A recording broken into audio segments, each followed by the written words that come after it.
বাহ, হোটেলের ভিতরেই ওয়াটার পার্ক। এখন পিজন ফোর্ট টেনেসিতে আছি। আমরা উইল্ডারনেস এট দ্য স্মোকিস নামক খুবই মজার একটা রিসর্টে আছি। সব থেকে আগে আপনাদেরকে রুম ট্যুরটা দিয়ে দেই। এই রিসর্টটা ফ্যামিলি টাইম স্পেন্ড করার জন্য পারফেক্ট। আর এই রুমটাতে একটা কিচেনেট আছে, আর কিচেনেটে সব কিছু আছে। আমার হাজবেন্ড এখন মার্ফি বেডটাকে রেডি করছে, আর এই পাশে সোফাটাও বেড হয়ে যায়।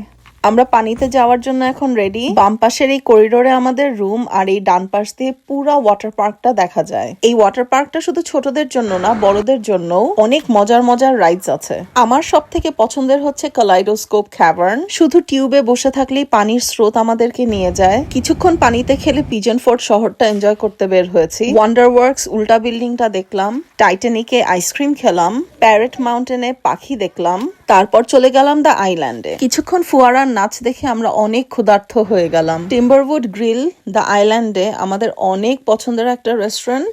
এই রেস্টুরেন্টটার ডেকরটা আমার অনেক বেশি ভালো লাগে। আমাদের মকটেল এবং খাবার এসে পড়লো। আমরা ডেজার্ট অর্ডার দিয়েছি, আর আমার ছোট মেয়ে বললো যে আমি এখন কেক কেটে বার্থডে সেলিব্রেট করব। এই বয়সটা আর এই মুহূর্তটা আর আসবে না, সো ওয়াই নট। রিসর্টের রেস্টুরেন্ট থেকে আমরা খাবার কিনে নিয়ে গিয়ে রুমে ডিনার করেছি। নেটফ্লিক্স দেখবো, ডিনার করবো, মি টাইম, বাচ্চারা আরাম করে খাচ্ছে, রিল্যাক্সিং। ভিডিওটি যদি ভালো লেগে থাকে অবশ্যই ফলো করে সঙ্গে থাকবেন। Bye bye for now.